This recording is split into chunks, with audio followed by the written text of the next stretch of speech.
নেত্রকোনায় পরিবহন শ্রমিক দলের নেতাদের চাঁদাবাজি বন্ধের দাবিতে জেলা প্রেস ক্লাবের সামনে অনুষ্ঠিত মানববন্ধনে মঙ্গলবার সকালে হামলা হয়েছে। হামলার ফলে দুপক্ষের মধ্যে হাতাহাতি এবং ধাওয়া পাল্টা দেওয়া হয়। পরে পুলিশ পরিস্থিতি নিয়ন্ত্রণে আনে। হামলায় অন্তত 10 শ্রমিক নেতা আহত হয়েছেন। KHM নুরুল আলম কামালের তথ্যচিত্রে থাকছে বিস্তারিত।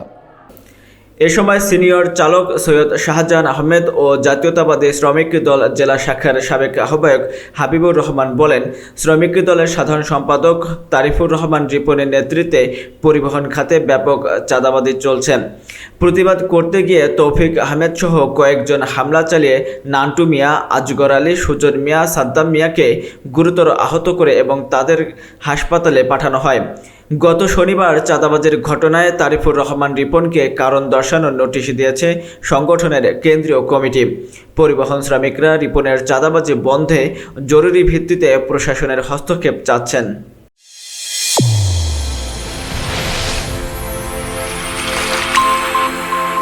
চ্যানেল A1 হৃদয়ের স্পন্দন।